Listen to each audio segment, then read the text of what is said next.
કાકા અહીંયાથી જાઓ, કાકા અહીંયાથી જાઓ, જગ્યા છે.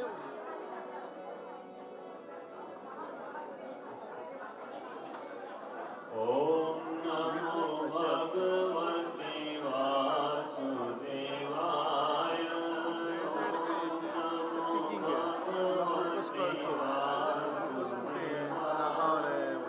ઓમ નમો ભગવતે વાસુદેવાય. ઓમ નમો ભગવતે વાસુદેવાય. વાસુદેવાય શ્રી હરિ વાસુદેવાય. વાસુદેવાય શ્રી હરિ વાસુદેવાય. ઓમ નમો ભગવતે વાસુદેવાય.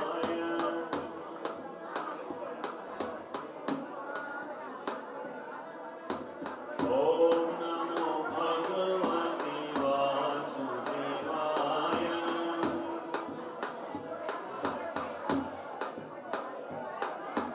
વાસુદેવાય શ્રી હરિ વાસુદેવાય.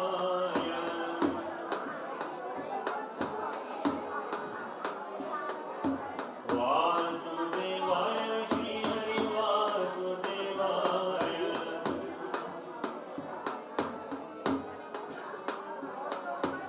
ઓમ નમો ભગવતે વાસુદેવાય.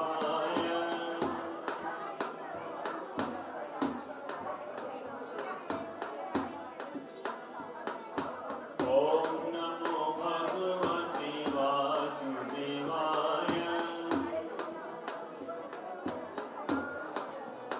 દેવ ઇન્દ્રાવનને ધૂમ મચાવે ગરસાને કિશોરી.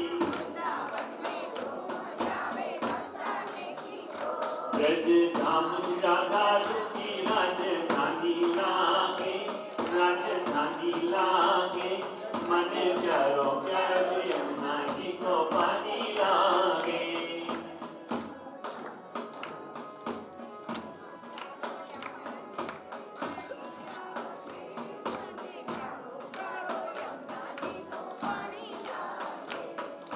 ના ભાવે મને માખણ મિશ્રી ઘઉંના કોઈ મીઠાઈ.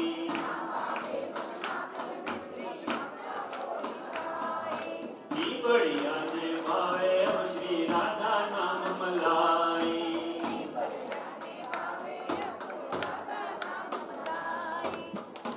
રસભાનો પીલલી તો ગોળ ધાની લાગે, ગોળ ધાની લાગે. મને પ્યારો પ્યારો શ્રી યમુનાજી કો પાણી લાગે. શ્રી વલ્લભાધીશની જય. શ્રી ભાગવત ભગવાન કી જય. શ્રી વ્યાસજી ભગવાન કી જય. શ્રી દ્વારિકાધીશ કી જય. रस से भरो श्री राधा रानी लागे, महारानी लागे, प्यारी लागे. મને પ્યારો પ્યારો શ્રી યમુનાજી નો પાણી લાગે. મીઠે રસ સે ભર્યો શ્રી રાધા રાની લાગે, મહારાની લાગે.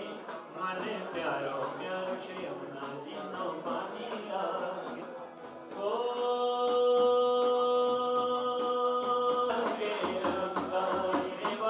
શ્યામળી રંગે રંગારી.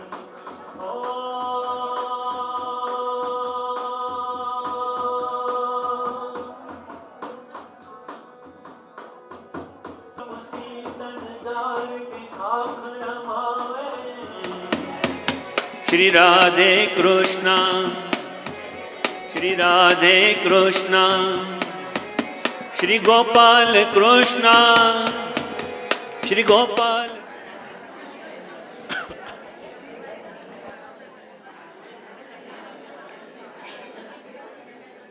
બ્રહ્માદયઃ સુરગણા મુનયોऽથ સિદ્ધા સત્વૈકતાનમતયો વચસાં પ્રવાહૈ. નારાદિતું રહુગણૈરધુનાપि પિપ્રુઃ કિં તોષ્ટુમર્હતિ સમે હરિરુગ્રજાતે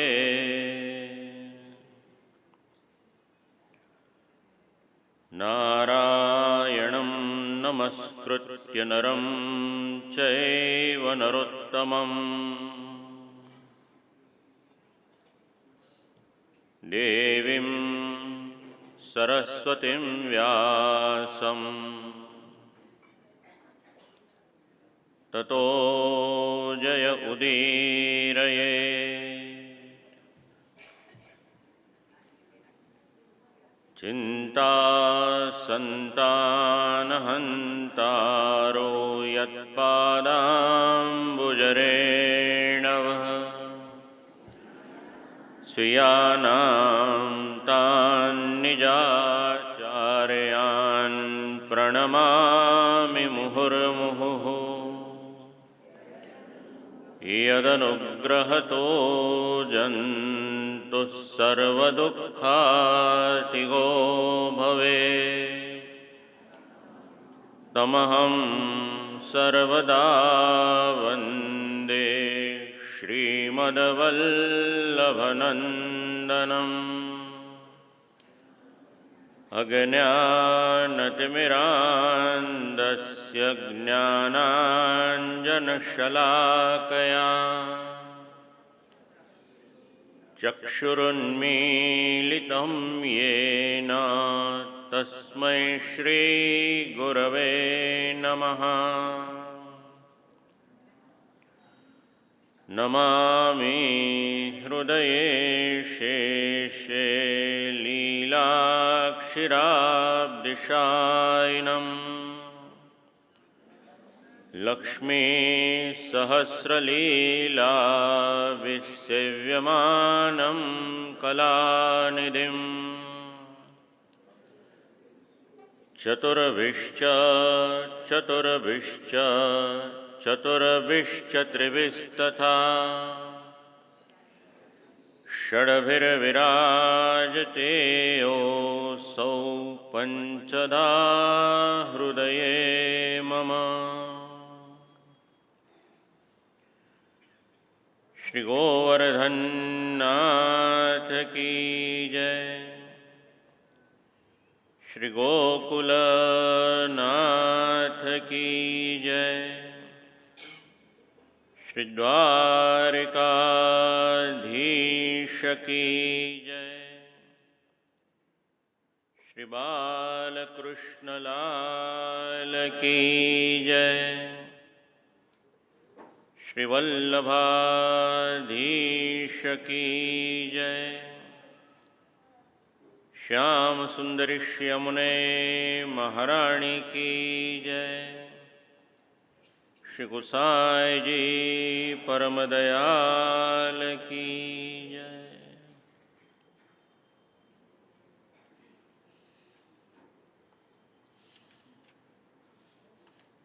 સપ્તમ સ્કંદના 3 પ્રકરણ. એમાં ત્રિપુર દહનની કથા સુધીનો પ્રસંગ ગઈકાલે શ્રવણ કર્યો. દુષ્ટ વાસનાનું મૂળ ત્રિપુર. સત્વગુણ, રજોગુણ અને તમોગુણ 3 ગુણવાળો માયારૂપ દુષ્ટ વાસનાનું મૂળ, એનું નામ ત્રિપુર. મોહ દ્વારા વાસનાની ઉત્પત્તિ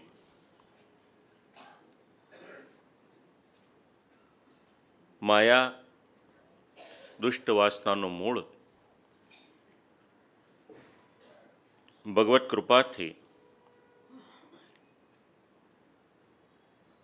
મહાદેવજીની ઉપર આવેલું સંકટ પ્રભુએ દૂર કર્યું. તત્પશ્ચાત મિશ્ર વાસના પ્રકરણ. સપ્તમ સ્કંદના 3 પ્રકરણમાં ત્રીજું પ્રકરણ. એ પ્રકરણમાં ધર્મનું નિરૂપણ, 5 અધ્યાય. માનવ ધર્મ, વર્ણ ધર્મ, આશ્રમ ધર્મ, સ્ત્રી ધર્મ એનું નિરૂપણ શ્રીમદ ભાગવતજીના 7મા સ્કંદના આ 4 અધ્યાય કરે છે, 5 અધ્યાય કરે છે. ઋગ્વેદનું વચન છે, મનુર્ભવ, માનવ બનો. ભગવાને માનવ તરીકે જન્મ આપ્યો.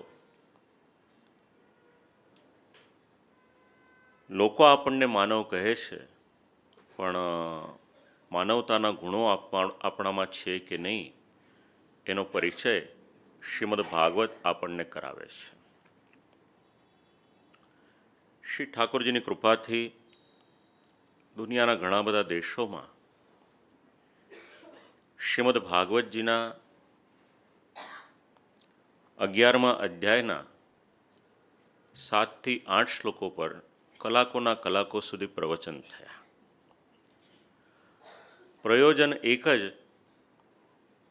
વ્યક્તિને પોતાનો પરિચય થઈ શકે.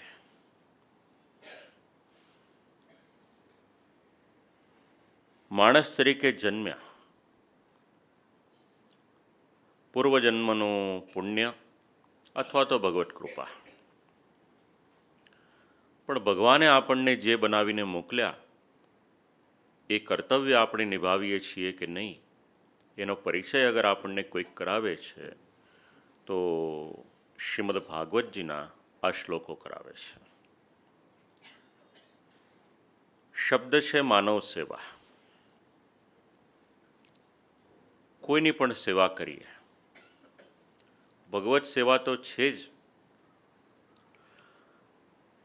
આપણે વૈષ્ણવ છીએ, વૈષ્ણવ થવું પણ સરળ નથી. વૈષ્ણવ થતાં પહેલાં માનવ થવું પડશે. જો સારા માનવ થઈશું તો વૈષ્ણવત્વ સાર્થક થશે. અને જો માનવતાના જ ગુણો નહીં હોય તો વૈષ્ણવ થવું એ તો ખૂબ જ કઠિન છે. કોઈ પણ વ્યક્તિ હોય, યથાશક્ય સમય આવે, બીજાને માટે કંઈ પણ કરવાને માટે સામર્થ્યવાન હોય, એ કરવાને માટે એની તત્પરતા હોય તો એ વ્યક્તિ માનવ તરીકે શોભે. કોઈને પણ ક્યારેય પણ કોઈ પણ પ્રકારની આપણે સેવા કરી હોય અથવા તો એની પછી ઉતરતો શબ્દ વાપરવો હોય તો મદદ કરી હોય, તો શક્ય હોય તો ક્યારેય પણ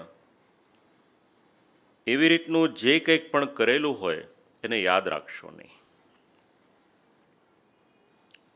બીજી વાત, ક્યારેય પણ શ્રી ઠાકોરજીની કૃપાથી આપણે કોઈકને સહાયક થયા હોઈએ તો એવું ન વિચારશો કે સમાજના લોકો મારી વાહવાહ કરે. ત્રીજી વાત, ભગવત કૃપાથી કોઈના પણ માટે કંઈ પણ કર્યું હોય એને યાદ પણ ન રાખીએ, એની વાહવા પણ ન મેળવીએ. એનાથી પણ જો આગળ પ્રભુએ આપણને કદાચ વધારે સદ્ગુણ આપ્યા હોય તો સહાય એવી રીતે કરવી કે સામેવાળી વ્યક્તિને ખબર પણ ન પડે. કરીને ભૂલી જાઓ. ભગવાનની પણ આ જ આજ્ઞા છે, મા ફલેષુ કદાચન.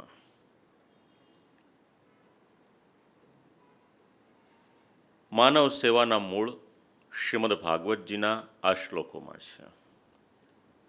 યજ્ઞનો પ્રસંગ હતો, સમય મળ્યો, બેસીને એમનેમ વાત કરતા ન હતા, ગપાટા મારતા ન હતા.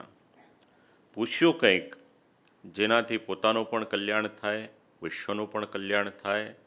યુધિષ્ઠિર રાજાના પ્રશ્ન. ભગવન શ્રોતુમ ઇચ્છામિ નૃણામ ધર્મમ સનાતનમ. દેવર્ષિ નારદજીને સંબોધન કર્યું ભગવાન શબ્દથી. શ્રીમદ ભાગવતજીમાં ભગવાન શ્રી કૃષ્ણને માટે પણ ભગવાન શબ્દ, અનેક અવતારોને માટે પણ ભગવાન શબ્દ, અને ભગવાનના સેવકોને માટે પણ ભગવાન શબ્દ. બે શબ્દ વિશેષ કરીને દ્રષ્ટિગોચર થાય છે. એક ભગવાન અને બીજું ભાગવત અથવા મહાભાગવત. વર્ણ ધર્મ, આશ્રમ ધર્મ એનું નિરૂપણ કરવાને માટે વિનંતી કરી એના અનુસંધાનમાં દેવર્ષિ નારદજી સાક્ષાત નર નારાયણની પાસેથી શ્રવણ કરેલા જે ધર્મ હતા એ ધર્મ કહેવાની શરૂઆત કરે છે. 30 લક્ષણ જે પરિચય કરાવે કે આપણે માનવ છીએ કે નહીં. સત્યમ, દયા, તપાહા, શૌચમ. આ 4 શબ્દ આપણે પ્રથમ સ્કંદમાં ધર્મના 4 ચરણ એના અનુસંધાનમાં કંઈક સમજ્યા. એની પછીના શબ્દો છે તિતિક્ષેક્ષા શમોદમાહા. શમ અને દમ.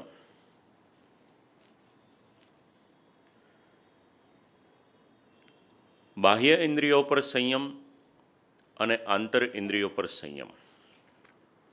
શ્રી આચાર્ય ચરણના શબ્દ યાદ કરીએ આપણે. તત્વાર્થ દીપ નિબંધ નામના ગ્રંથમાં શ્રી આચાર્ય ચરણ આજ્ઞા કરે છે. ઇન્દ્રિયરૂપી અશ્વો એને કાબૂમાં રાખો. બોલવું અને સાંભળવું સરળ છે, પણ આચરણમાં મૂકવું અઘરું છે. આપણી ઇન્દ્રિયો એક મૂળભૂત સ્વભાવ હોય દરેક તત્વનો, દરેક પદાર્થનો. ઇન્દ્રિયોનો સ્વભાવ છે કે સતત આપણને લૂંટે રાખે છે.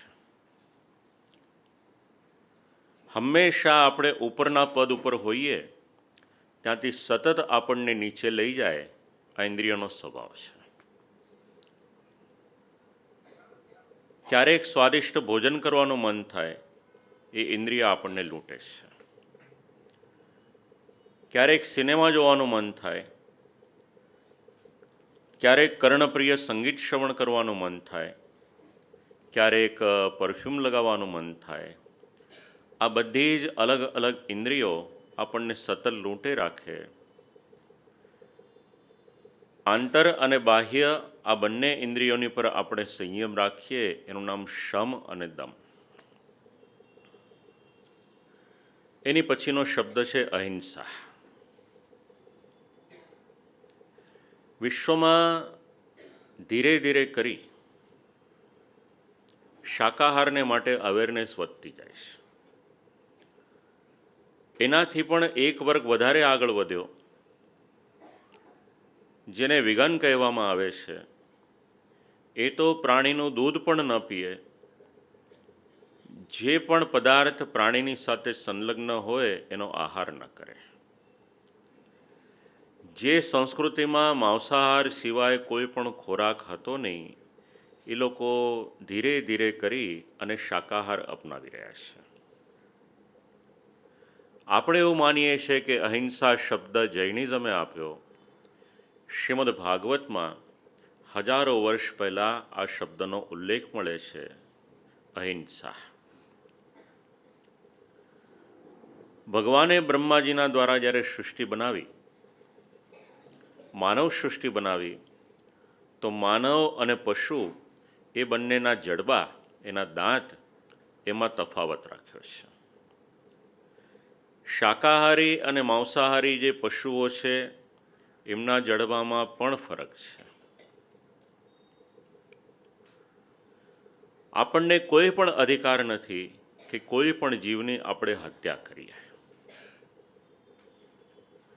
જો આપણે માનવ તરીકે જન્મ્યા અને કોઈ જીવની હિંસા કરતા હોઈએ તો સમજવાનું કે 30 લક્ષણ જે માનવતાના છે એમાંનું એક લક્ષણ આપણને ઓછું છે. એની પછી બ્રહ્મચર્ય, એની પછી ત્યાગ, એની પછી છે સ્વાધ્યાય. જે ભણ્યા હોઈએ, જે કથામાં શબ્દ આગળ કયા છે એનું પુનરાવૃત્તિ નથી કરતો, સ્વાધ્યાય શબ્દ. જે પણ આપણે ભણ્યા હોઈએ એનું આપણે વાંચન કરીએ, દરરોજ આવૃત્તિ કરીએ, જેવી રીતે નિત્યના પાઠ કરીએ, અમુક શ્લોકો બોલીએ, અમુક સ્તોત્ર બોલીએ, કંઠસ્થ કરીએ. દરેક વૈષ્ણવને ત્યાં સવાર સાંજનો ક્રમ હતો.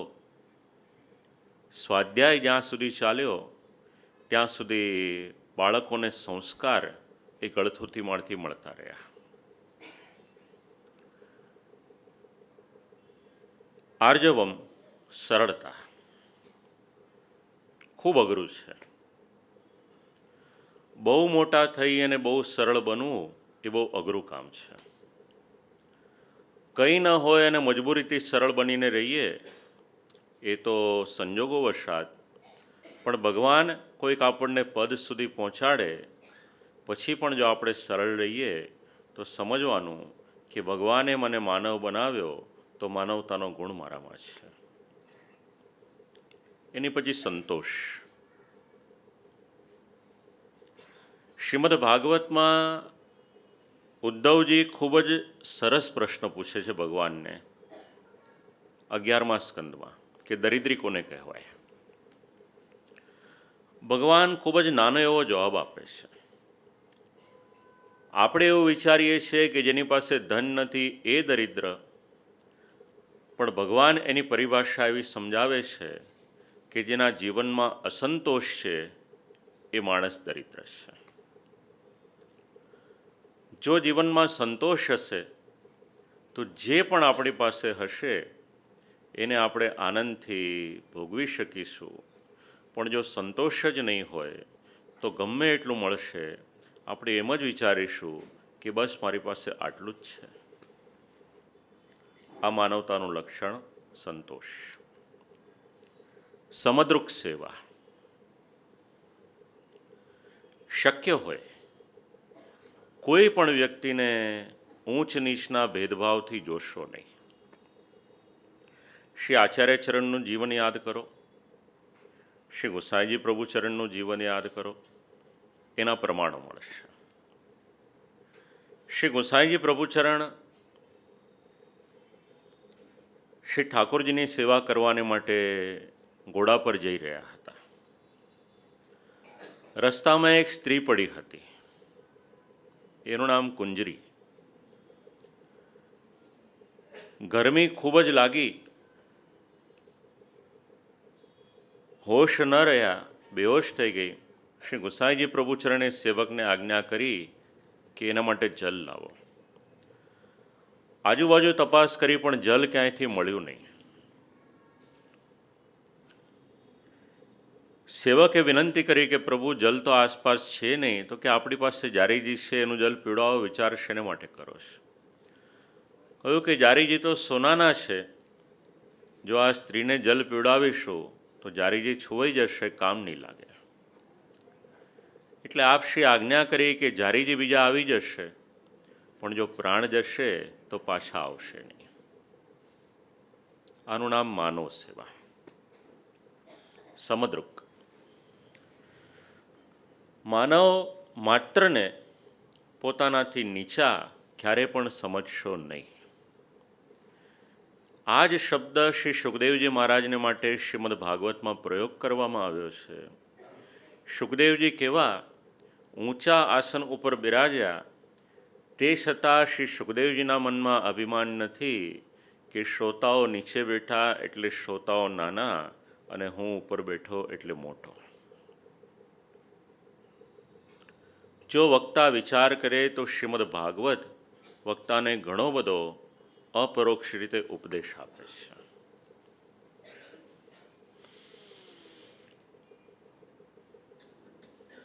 નૃણામ વિપર્યયે હેક્ષા મૌનમ જીવનમાં જરૂરી છે. બધી જ વસ્તુઓ કહેવાની જરૂર નથી, ક્યારેક ન બોલીએ અને એનાથી ચાલતું હોય તો શાંત રહેવું વધારે સારું.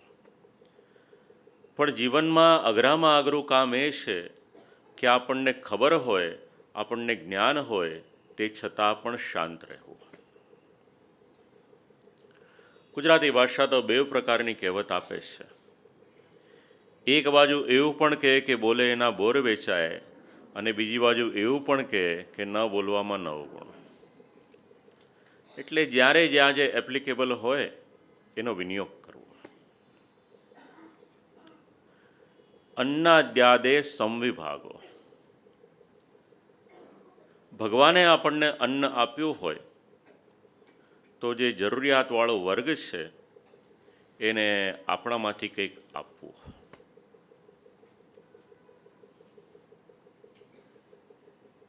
સંશોધન એવું સમજાવે છે કે આજની તારીખે પણ દુનિયામાં 40% લોકો એવા છે કે જેમને એક ટંકનું પણ ભોજન મેળવવું હોય તો ખૂબ જ કષ્ટ પડે છે. લગભગ 8 બિલિયનનું પોપ્યુલેશન છે.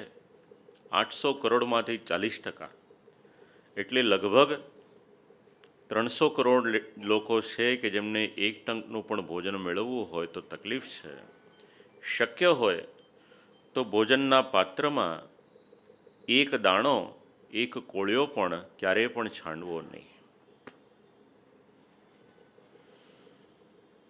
લગ્નના પ્રસંગો માટે હું કંઈ બોલતો નથી, પણ શક્ય હોય તો વિવેક ધૈર્યાશ્રય એક વખત વાંચી લેજો.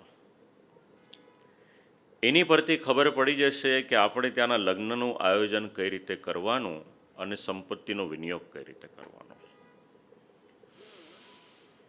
જેને પણ જરૂરિયાત હોય, અન્નનું દાન જરૂરી છે. અન્નને છાંડવાનું શેના માટે નહીં, તો ઉપનિષદ અન્નને બ્રહ્મનું સ્થાન કહે છે. શક્ય હોય તો ક્યારેય પણ બ્રહ્મનું અપમાન કરશો નહીં. ક્યારેક ભોજનમાં કોઈક મીઠું, મસાલો, મરી 19-20 થયું હોય તો એટલું બાજુ પર રાખી દેવું. એ અન્નનો ક્યારેય પણ અપરાધ કરશો નહીં. આ ભાગવત આપણને સમજાવે છે. આવા અલગ અલગ 30 લક્ષણ, 30 ધર્મ એ માનવતાના છે. વર્ણ ધર્મ અને આશ્રમ ધર્મ. બ્રાહ્મણ, ક્ષત્રિય, વૈશ્ય અને શુદ્ર.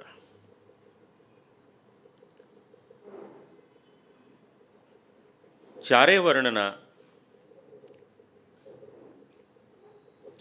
અલગ અલગ ધર્મ. બ્રાહ્મણને આજ્ઞા આપી 6 ધર્મનું આચરણ તમારે કરવાનું. ભણવું અને ભણાવવું આ પહેલા 2 કાર્ય. યજ્ઞ કરવો અને યજ્ઞ કરાવવો આ બીજા 2 કાર્ય. અને દાન લેવું અને દાન આપવું, આમ મળી અને બ્રાહ્મણના 6 ધર્મ. ક્ષત્રિયને આજ્ઞા આપી રાજ્યનો કારભાર ચલાવો, સાથે સાથે લોકોનું રક્ષણ કરો. વૈશ્યને કહ્યું કૃષિ, વાણિજ્ય અને ગોરક્ષા, ખેતીવાડી, વેપાર અને ગાયોની રક્ષા. શુદ્રને કહ્યું કે આ બાકીના જે 3 વર્ણના લોકો ધર્મનું આચરણ કરે એની તમે સેવા કરશો, એનાથી તમારો ધર્મ સિદ્ધ થશે. એની પછી સ્ત્રીઓના ધર્મ. ઘર પરિવાર કઈ રીતે ચલાવવાનો શ્રીમદ ભાગવત સમજાવે. આપ લોકોને કામ લાગે એવું એક વાક્ય લખ્યું છે, સ્વયં ચ મંડિતા નિત્યમ. કાયમને માટે સજી ધજીને રહેવું આ ભાગવતનું વાક્ય છે. કામ લાગે એવું ખરું કે નહીં?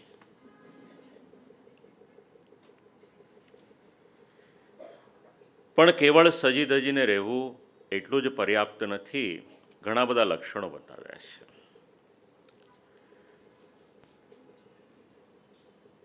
સ્ત્રીણામ ચ પતિદેવાનામ તત્શુશ્રૂષાનુકૂલતા તદ્બંધુષ્વનુવૃત્તિશ્ય નિત્યમ તદ્વ્રતધારણમ. પરિવાર એમાં સંપીને રહેવું, સંતોષથી રહેવું.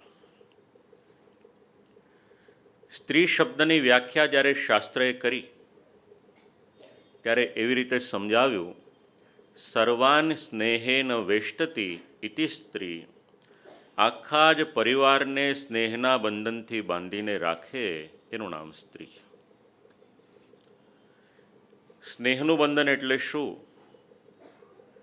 ભાઈ ભાઈને ઝઘડો થાય, ઘરમાં પ્રસંગ હોય ત્યારે પત્ની પોતાના પતિને કહે કે ભલે ઝઘડો થયો પણ આપણે ત્યાં પ્રસંગ છે તો ભાઈને નિમંત્રણ આપવાનું ચૂકશો નહીં, અને પતિને મનાવી અને ભાઈને ત્યાં લઈ જાય, આ સ્ત્રીનું કાર્ય.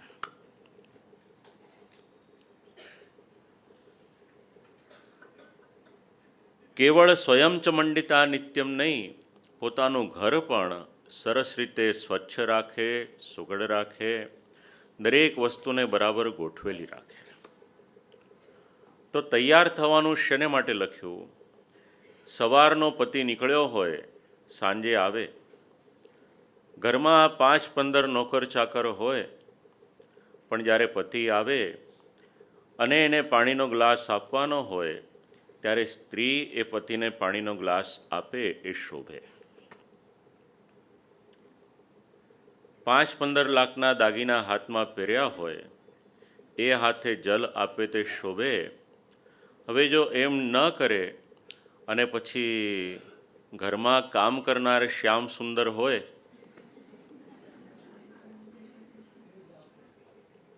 એના જ હાથે જલ પીવાનું હોય, તો મોંઘા મોંઘા હીરાના કડા કરાવ્યા એનો કંઈ અર્થ રહેશે ખરો?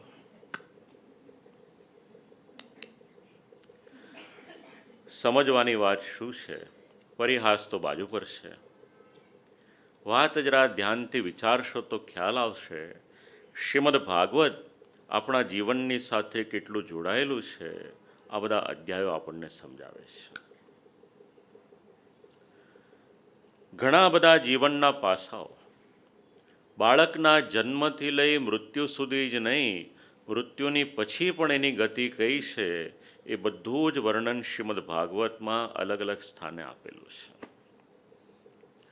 જો શ્રીમદ ભાગવતને જોવાનો દ્રષ્ટિકોણ રાખવો હોય તો આ રીતે રાખીશું તો એ શ્રીમદ ભાગવતને આપણે આપણી સાથે તાદાત્મ્યતા એને કેળવી શકીશું. એની પછી બ્રહ્મચારીના ધર્મ,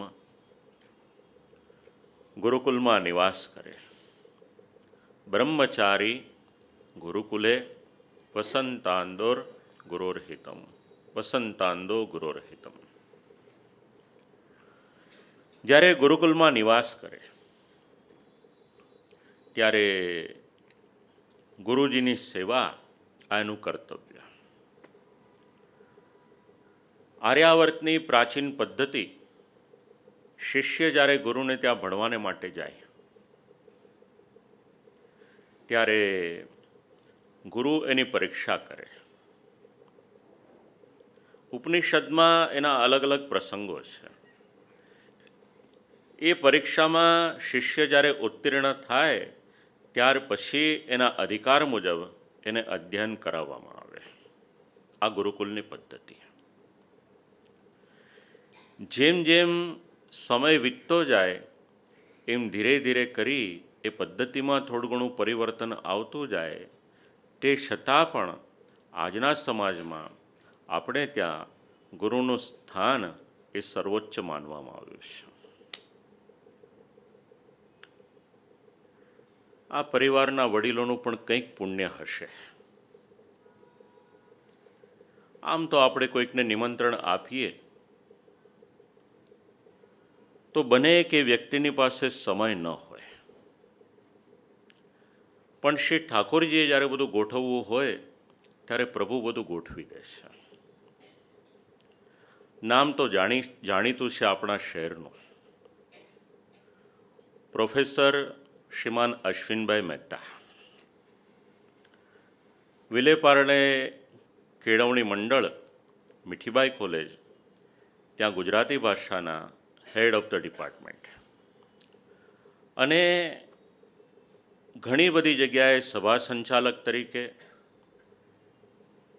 અને એનાથી પણ આગળ કહું તો લગ્નનો આખો વિધિ જે છે ગુજરાતી, હિન્દી, અંગ્રેજી ભાષામાં એને આખું એક્સપ્લેનેશન સાથે ઘણી બધી રજૂઆત દેશ વિદેશમાં કરી રહેલા ખાસ બોરીવલીથી આજે કથા સાંભળવાને માટે અહીંયા આગળ પધાર્યા છે. તો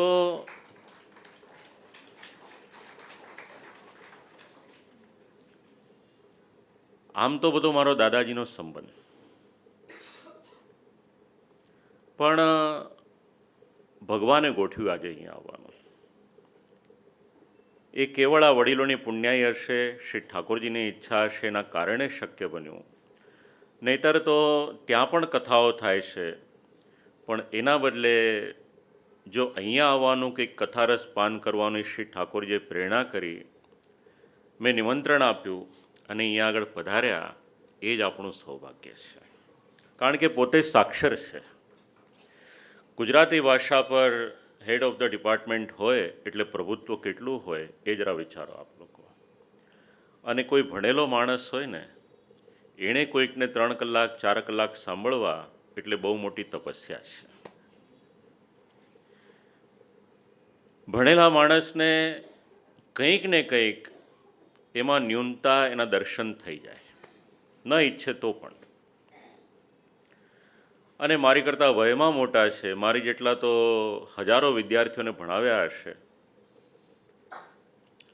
આ ગુરુકુલ, બ્રહ્મચારી, એના ધર્મ ભણવાને માટે જાય, શિષ્ય ગુરુની સેવા કરે, સાથે સાથે ઘણા બધા નીતિ નિયમોનું આચરણ કરે. હવે આ શિષ્યોને ભણાવે કોણ? તો આખા જ જીવનનો જેમની પાસે અનુભવ હોય, ગૃહસ્થાશ્રમ પછીનો જે વાનપ્રસ્થ આશ્રમ છે, જેમની પાસે કેવળ પુસ્તકનું જ્ઞાન નહીં, સાથે સાથે અનુભવનું જ્ઞાન હોય, એ ભણાવે. માટે વાનપ્રસ્થ ધર્મ, વાનપ્રસ્થ આશ્રમ, એના નિયમ, એનું વર્ણન કર્યું. એની પછી યતિ ધર્મ. સંન્યસ્ત વ્યક્તિ હોય, જીવનમાં જેમણે સંન્યાસ લીધો હોય, એ પોતાના શિષ્યોને અધ્યયન કરાવે. ભારત વર્ષનો આ યુગ હતો કે જ્યારે સંન્યસ્ત લેનાર પોતાના ધર્મને વળગીને રહેતા હતા. જો આપણા દેશમાં આદ્ય ગુરુ શ્રી શંકરાચાર્યજી પધાર્યા ન હોત તો દેશના 4 ખૂણામાં 4 આશ્રમ બનાવી અને સંસ્કૃતિનું રક્ષણ થયું હોત કે કેમ, એ પ્રશ્ન છે. જો જગતગુરુ શ્રીમદ વલ્લભાચાર્યજી શ્રી મહાપ્રભુજી પધાર્યા ન હોત તો આપણને બધાને આ પુષ્ટિમાર્ગની દ્રષ્ટિએ જે પોષણ મળે છે એ મળત કે કેમ, એ પ્રશ્ન હતો. તો પુષ્ટિમાર્ગમાં સંન્યાસનું સ્થાન શું? તો શ્રી આચાર્ય ચરણે એક ગ્રંથ સંન્યાસ નિર્ણય લખ્યો, એમાં આ શબ્દ સારી રીતે સમજાવ્યો. યતિ ધર્મનું નિરૂપણ, શ્રી પ્રહલાદજીનો સંવાદ અવધૂતજીની સાથે, એનું વર્ણન. એની પછી ગૃહસ્થ ધર્મ. ગૃહસ્થાશ્રમ એનો શક્ય હોય તો લોપ ન કરવો. પતિ અને પત્ની કઈ રીતે રહેવું, શ્રીમદ ભાગવતનો આ અધ્યાય સમજાવે. ગૃહસ્થને માટે મોક્ષ ધર્મનું નિરૂપણ કર્યું, અને મોક્ષ ધર્મનું નિરૂપણ કરી દેવર્ષિ નારદજીએ પોતાનો જે પૂર્વજન્મ હતો એનું અનુસંધાન લીધું. ઉપબર્હણ નામના ગંધર્વ હતા, દેવોની સભામાં પધાર્યા, બ્રહ્માજીને ત્યાં પધાર્યા. પરંતુ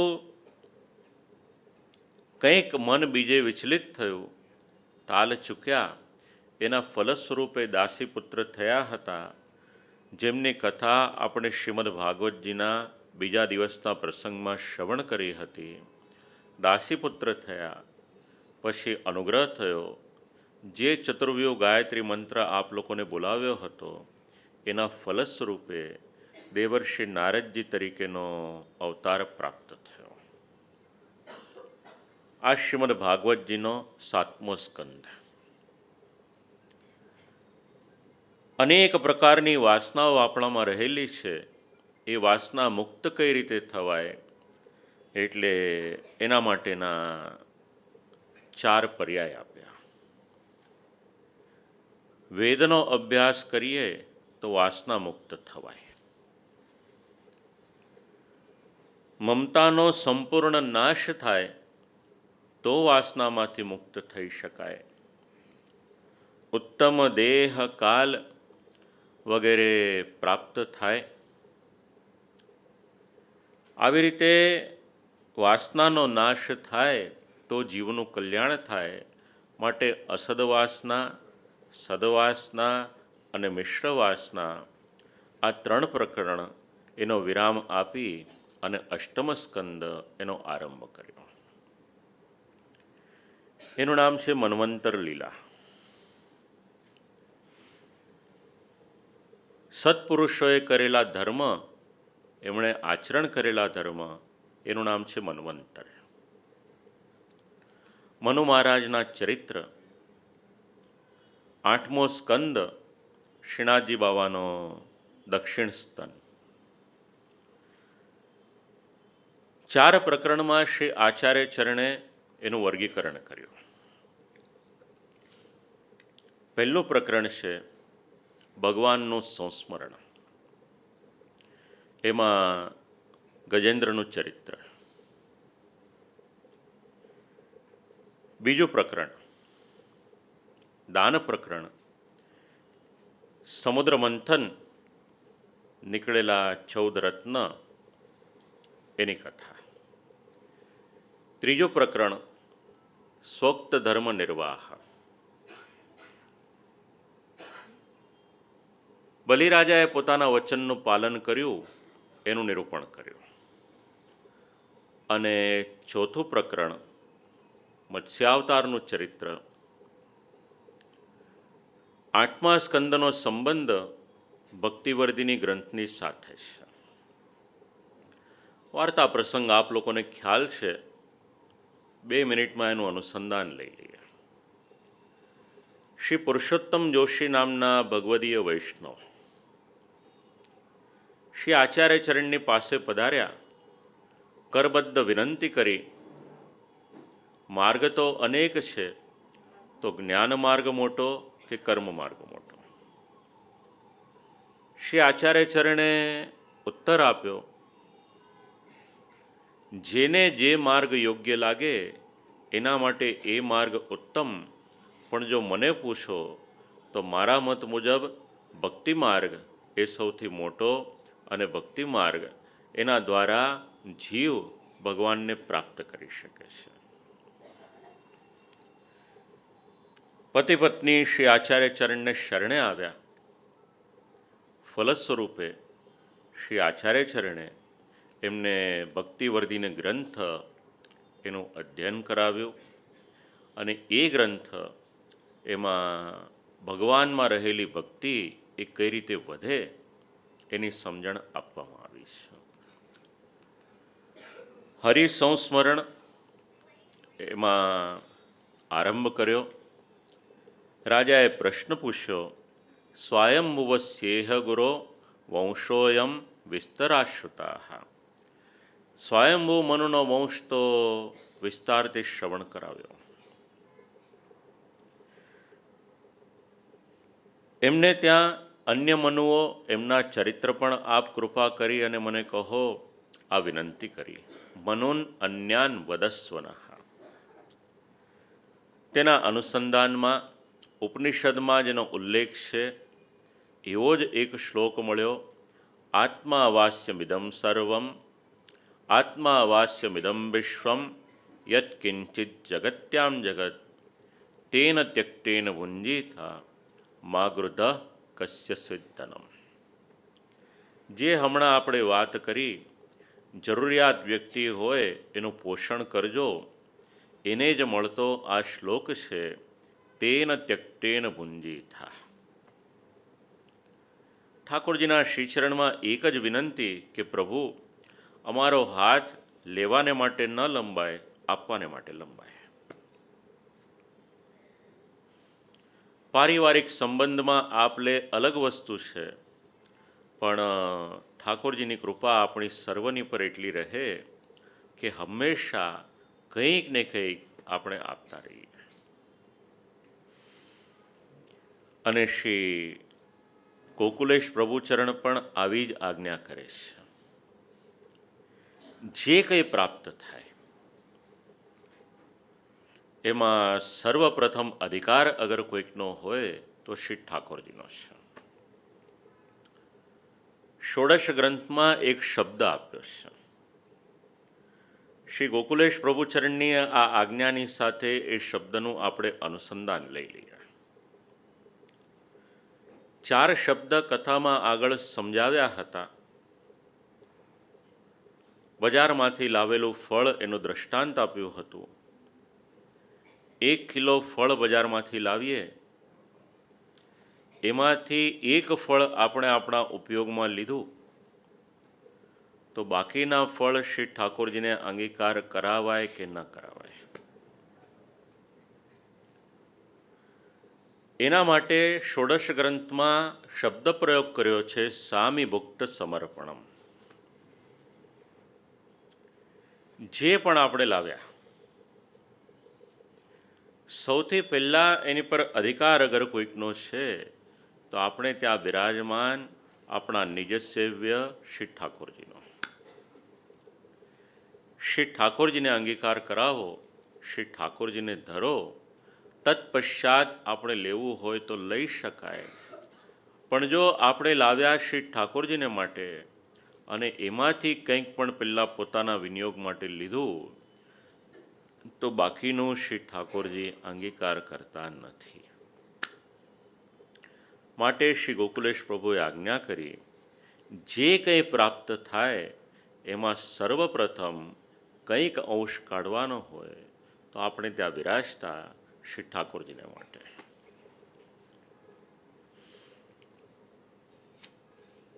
પરીક્ષિત રાજાને કથા શ્રવણ કરતા કરતા પ્રાપ્ત થતા લાભ. ગજેન્દ્રનું ચરિત્ર. ગજ એટલે હાથી, ઇન્દ્ર એટલે શ્રેષ્ઠ. હાથીઓમાં જે શ્રેષ્ઠ એનું નામ ગજેન્દ્ર. પોતાના યુથનો મુખ્ય હાથી પરિવારને લઈ અને એક જલાશયમાં પ્રવેશ કરે છે. જલાશયમાં જલક્રીડા કરતાં કરતાં એક મગર આવી અને હાથીને પકડે છે. છૂટવાને માટે ઘણા બધા પ્રયત્ન કરે છે, પણ દરેક પ્રયત્ન વિફળ થાય છે. હાથીની સાથે રહેલા પરિવારજનો પણ છોડાવવાને માટે પ્રયત્ન કરે છે, પણ તે લોકો પણ છોડાવી નથી શકતા. આમ કરતાં કરતાં હજારો વર્ષ સુધી આ ગજગ્રાહ ચાલ્યા કરે છે. ભાગવતના શબ્દ છે, સમા સહસ્રમ વ્યગમન મહીપતે. આપણા જીવનની કથા. યુવાવસ્થા હોય ત્યાં સુધી વાંધો ન આવે. આ જલાશય એ બીજું કંઈ નહીં, પણ આપણે જે સંસારમાં રહીએ છીએ એ જ સંસાર. વૃદ્ધાવસ્થા આવે, કોઈકને ત્યાં જવાનું હોય, નિમંત્રણ મળે, આપણને આમંત્રણ આપે કે અમારે ત્યાં અમુક પ્રસંગ છે, આપ પધારજો.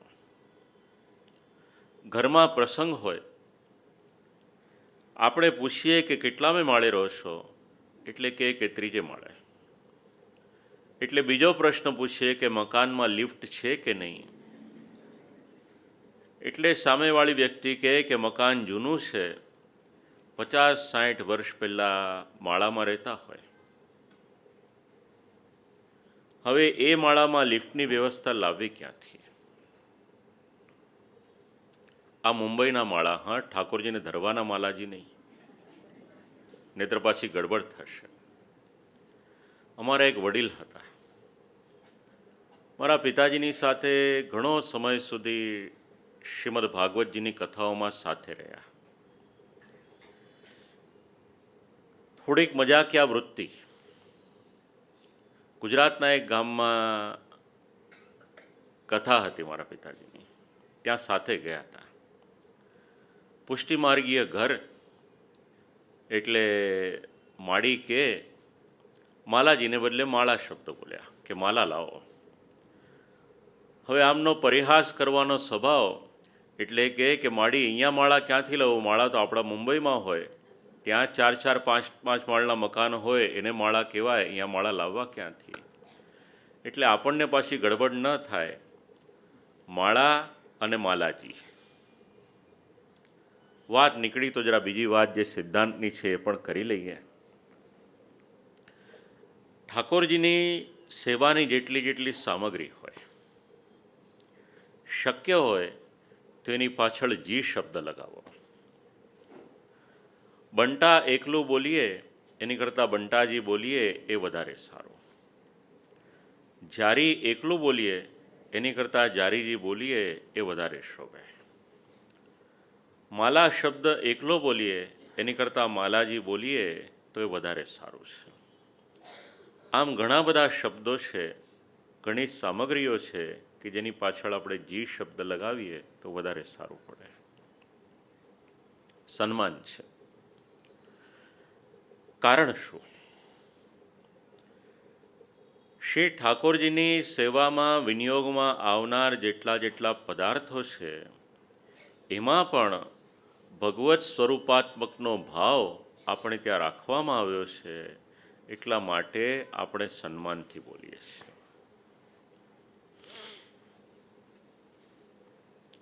આવીએ પાછા ગજેન્દ્રના ચરિત્રમાં. છૂટવાને માટે પ્રયત્ન કરીએ આપણે. અવસ્થા આવે એટલે આપણને પગમાંથી એક બીમારી પકડે, ચાલવાનું ધીરે ધીરે ઓછું થાય. બેન, ના ફાવે તો આગળ આવો ને. જેમને પગની તકલીફ ના હોય, આજનો દિવસ નીચે બેસી શકો તો બેસજો, કારણ કે થોડીક કૃષ્ણાવતારની એ વિશેષતા છે કે ગમે એટલી મોટી જગ્યા હોય એ દિવસે થોડીક ઓછી પડે.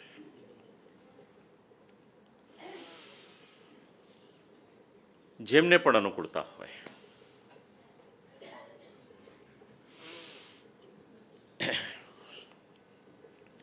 ગજેન્દ્રને જુઓ, કુદરતનું કરવું ને પગની વાત ચાલે છે, તો અહીંયા આગળ પણ એ જ પ્રસંગ આવ્યો ને.